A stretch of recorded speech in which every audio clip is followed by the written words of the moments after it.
부활 대축일 전에 한 주간을 성주간이라고 합니다. 성주간은 1년 중에서 가장 거룩하게 지내는 주간인데요. 그럼 이번 시간에는 성주간에 대해서 자세히 알아보겠습니다. 성주간은 예수 부활 대축일 전 한 주간으로 주님 순환 성지주일부터 성토요일까지를 말합니다. 이 시기에는 예수님의 순환과 십자가 희생을 기념하고 묵상하며 1년 중 가장 거룩하게 지내는 주간인데요. 이렇게 중요한 성주간의 시작인 주님 순환 성지주일은 부활절 바로 전주일로 예수님께서 순환 전에 예루살렘에 입성하신 것을 기념하는 날입니다. 교회에서는 이날 미사 중에 성지 축성과 성지 행렬의 전례를 거행하고 있는데요. 이것은 나뭇가지, 즉 성지를 들고 입당하는 예식을 통해 예수님께서 순환하시기 전에 백성들의 환호 속에 예루살렘에 입성하신 사건을 기념하는 것입니다. 또한 이날 순환 복음을 통해 예수님의 순환과 죽음을 묵상합니다. 이날 사용한 성지는 집으로 가져가서 십자고상에 꽂아두고 십자가와 성지를 볼 때마다 예수님을 환호하면서 배반하는 우리 자신의 삶을 돌이켜보고 끝까지 주님께 충실할 것을 다짐하도록 해야 합니다. 이 성지는 다음에 제2수요일 전에 성당으로 가져와 이를 태운 제를 제2수요일 예절 때 사용하게 됩니다.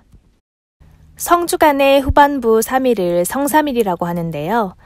교회에서는 이 성삼일의 전례 및 부활절 미사를 가장 중요한 전례로 지내고 있습니다. 그렇다면 과연 성삼일은 무엇이고 또 어떻게 지내야 하는지 한번 알아볼까요?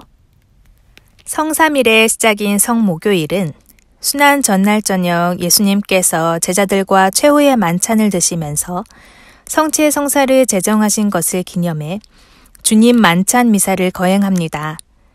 이날 미사 중에는 대영광송을 바치면서 종을 친 후 부활 성야 때까지 종을 치지 않는데요.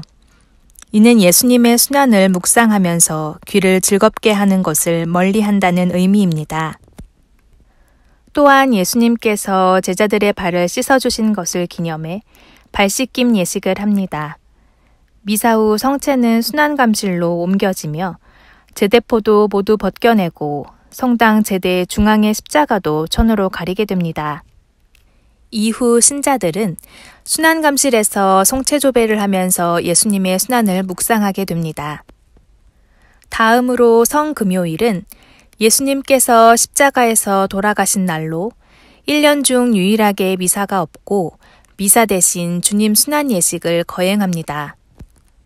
주님 순환 예식에는 성찬의 전례 없이 주님 순환에 관련되는 독서와 복음을 듣고 묵상하는 말씀의 전례, 십자가에 경배하는 십자가 경배, 그리고 영성체 예식이 있습니다. 이날은 금육과 금식으로 그리스도의 순환과 죽음에 동참하며 주님 순환을 묵상하며 기도하는 십자가의 길을 권장합니다. 마지막으로 성토요일은 주님이 무덤에 묻히신 것을 생각하며 아울러 주님의 부활을 기다리는 날입니다. 성토요일을 마지막으로 성주간은 끝나게 되며 성토요일 밤 성대한 부활성야 예식으로 주님께서 죽음에서 생명으로 건너가신 파스카 신비를 경축합니다. 이날 예식에는 빛의 예식, 말씀의 전례, 성수 축성, 세례성사 서약 갱신 예식, 성찬의 전례가 있습니다. 다시 말해 성목요일은 성삼일의 시작으로 주님 만찬 미사를 통해 예수님의 최후 만찬, 즉 성체성사 설정과 예수님의 체포를 기억하는 날이고 성금요일은 미사 대신 주님 순환 예식을 통해 그리스도의 순환과 죽음에 동참하며 성토요일은 성주간의 마지막 날로 주님이 무덤에 묻히신 것을 생각하고 주님의 부활을 기다리는 날이며 부활성야 예식을 통해 파스카 신비를 경축하는 날입니다. 이렇게 성토요일 부활성야제로 성주간이 끝나고 부활 시기가 시작됩니다. 우리는 사순 시기와 성주간을 거룩하게 지냄으로써 부활의 기쁨에 한 발 더 가까이 다가가야겠습니다.